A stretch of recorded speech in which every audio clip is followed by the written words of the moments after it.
a partir de agora, eu resolvi criar uma nova série em relação à petição inicial. Por quê?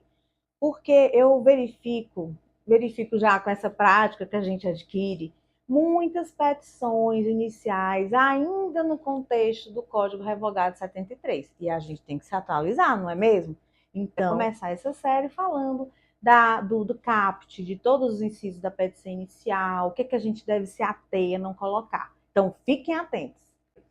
Vamos lá. Nós sabemos de uma coisa. A petição inicial do Código de Processo Civil, elencada no artigo 319, CAPT, né, e tem seus incisos e seguintes, ela estende até mais ou menos o artigo 329, ela serve de base para todos os âmbitos do direito, para todos. Logicamente, não o criminal. Mas a petição inicial, ela serve sim para base para o civil, para o trabalhista, o previdenciário, sucessões. Então, a petição inicial, ela é fundamental. E nós sabemos que a gente precisa saber fazer uma petição inicial. Então, isso é fundamental para que a gente preste atenção aos incisos. Falarei no próximo vídeo. Quando eu comecei a advogar, lá em 1998, a gente faz aquele excelentíssimo senhor doutor juiz de direito. Gente, vamos acabar com esse formalismo. Hoje, o inciso 1 do 309, do CPC de 2015, diz o quê? O juízo a que é dirigido. Por que eu estou me atendo a isso? Porque não tem que ficar falando excelentíssimo senhor doutor juiz. Se eu falo excelentíssimo do senhor doutor juiz, excelentíssimo senhor doutor juiz, nós temos que ver o quê? O juiz ele não é o dono do processo. Quem que é dono do processo é o juízo em si. Por isso, quando a gente vai falar hoje, a gente vai fazer uma petição, como é que a gente se reporta? Ao juízo da vara civil, ao juízo da vara trabalhista, ao juízo da fazenda pública, ao relator do processo número tal. Pronto! Se você não está ferindo hierarquia nenhuma, porque afinal de contas somos todos iguais hierarquicamente, você não está desabonando conduta de ninguém. Quanto mais enxuta for essa petição, melhor. Já o inciso 2, que eu vou ler para vocês, porque eu não gravo, a petição inicial indicará os nomes. Por que é importante você adentrar no nome? Coloque um nome legível, nome em caixa alta. Geralmente o CNJ ele tem uma recomendação que fala sobre o tipo de letra. Usa o Time News ou Arial naquela número 12, o espaçamento de 1,5. A gente fazer uma petição bem feita. Então coloque o nome do autor em caixa alta, maiúsculo, e qualifique. Olha só, os nomes e prenomes. É importante se ater a isso. Outra coisa que o próprio inciso fala é o estado civil. Nós sabemos que civilmente existe o solteiro, o separado judicialmente, o divorciado, o viúvo e casado.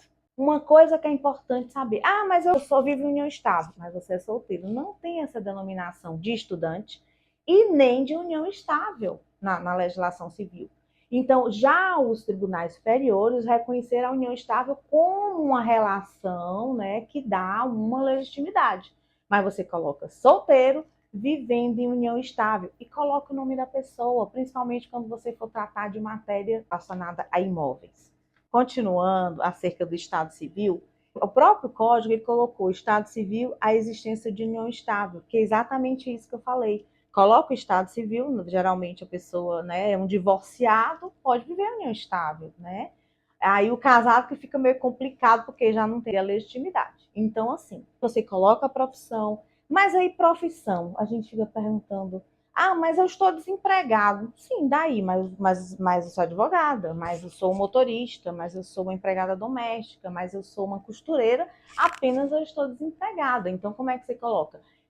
Costureira, empregada doméstica, professora, mas no momento desempregada. Por que é importante isso, você falar? Porque você pode pedir uma gratuidade da justiça, questão de uma execução, às vezes você vai ver que não tem condição de pagar umas custas, ou a própria advogada, aí pode ir para a defensoria, né? Ou então um advogado particular. Então, assim, são as nuances que a gente tem que observar para poder colocar isso na petição. Pode parecer banal, mas não é. É importantíssimo esses detalhes serem observados. Além disso, na existência da união estável, a profissão, que eu já disse, né, que você pode colocar o estado que a pessoa está, é bom identificar o que ela realmente exerce.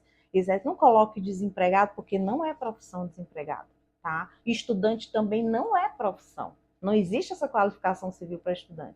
Então, o número dessa inscrição no cadastro de pessoas físicas, que é o CPF. Por quê? Porque hoje o CPF nós sabemos que interliga tudo, né? Todos os órgãos hoje estão interligados com o CPF.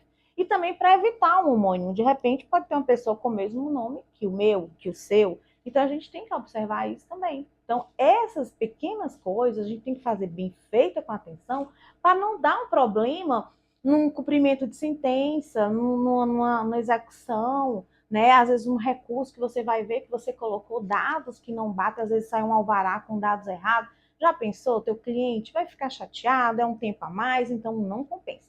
Preste atenção nesses detalhes. Bom, o terceiro inciso, que fala do fato e os fundamentos jurídicos do pedido. Na legislação passada, já revogada, a gente colocava, tem lá os fatos no outro inciso do direito. Você pode fazer os fatos e colocar já fulana de tal, abarroou o carro, está passando uma via proibida, tal. De acordo com o artigo tal, legislação de trânsito, você pode fazer o fato e justificar com direito, não há vedação, não. O próprio inciso do artigo diz, o fato e os fundamentos jurídicos do pedido. Ele não está separando. Então, não tenham receio de colocar os fatos e fundamentos jurídicos, sim, eles juntos, porque até facilita, diminui a tua petição. Já pensou, você coloca os fatos, como a gente colocava antigamente, aí depois colocava, às vezes, os fatos, dava uma, duas laudas, duas folhas, depois você colocava o direito, aí lá vem a doutrina, lá vem jurisprudências. Então, por favor, vamos economizar isso, vamos facilitar a vida do julgador que está analisando esse processo. Que a gente pega uma petição, quando vai ver, tem um artigo todinho, um exemplo, 312, do artigo 300 da tutela antecipada. Aí coloca todo o artigo 300. Gente, pelo amor de Deus, o juiz, ele sabe disso. Vai lá para a hermenêutica, princípio do iura novit curia. Quer dizer, dar-lhe os fatos que eu dou o direito. Eu não preciso estar mostrando legislação para juiz, ele sabe, ele tem a obrigação de saber, ele está ali para isso. Então, para que eu vou colocar, encher minha petição? Gente, vamos facilitar a vida do juiz, pelo amor de Deus, dos seus assessores.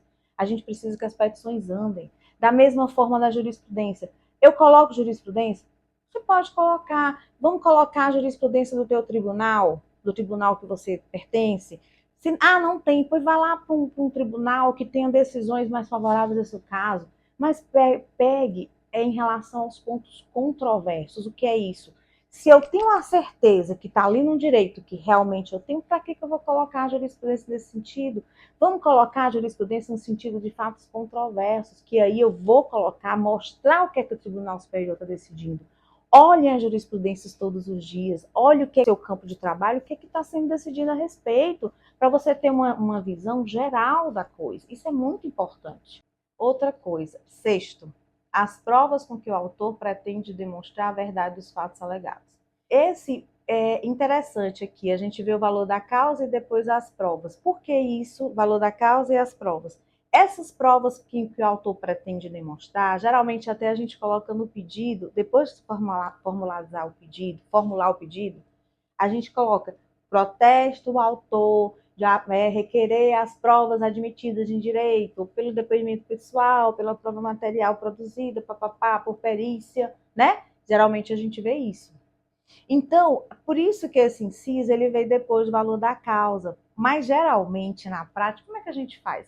A gente coloca o pedido, depois de formulados os pedidos, a gente coloca um parágrafo colocando esse tema, protesto o autor requerer, né, em todos os atos possíveis em direito, aí como eu já falei anteriormente. E aí você vem lá no outro pedido, o inciso 7º, a opção do autor pela realização ou não de audiência de conciliação de mediação, observando uma coisa do inciso 6º. Essas provas com que o autor pretende demonstrar a verdade dos fatos alegados, gente, que a gente puder juntar de provas, a gente junta logo na inicial, porque aí vai materializar primeiro. Se eu pedir uma tutela, eu estou ali com a prova, para ele ter o convencimento, né, da segurança jurídica e dá aquela liminar. Então, se eu junto uma prova, se eu falo que eu fiz um contrato, eu tenho que mostrar o contrato. E o que é a prova? É o meu contrato. É o extrato bancário, é um recibo, é uma nota promissória, é um cheque. Então, isso são as provas. Analisando o artigo 319, que eu falei no vídeo passado, a respeito da opção do inciso 7º, que fala exatamente da opção do autor pela realização ou não de audiência de conciliação de mediação. Gente, é muito importante isso, porque você conscientiza seu cliente da conciliação da própria mediação. A mediação, né, no caso, seria lá, poderia ser pré-processual, já é um outro sistema, que até já falei sobre isso. Mas, assim, essa conciliação é importante porque você pode acabar com o processo ali na tua inicial. Acontece muito isso nas ações de divórcio, que eu sei que às vezes é porque a gente, na minha época, a gente foi criado pela beligerância, né? A gente tem que brigar. O advogado que não briga não é um bom advogado. E não é assim. O advogado hoje que faz a mediação, que faz a conciliação, ele está primando pelo bom andamento processual. Por quê? Porque está desafogando o judiciário. Então, convença seu cliente a participar dessa audiência. Coloque-nos nas suas petições da importância. Eu sei que houveram várias tentativas de negociação, de acordo, e tem cliente, mas eu não quero.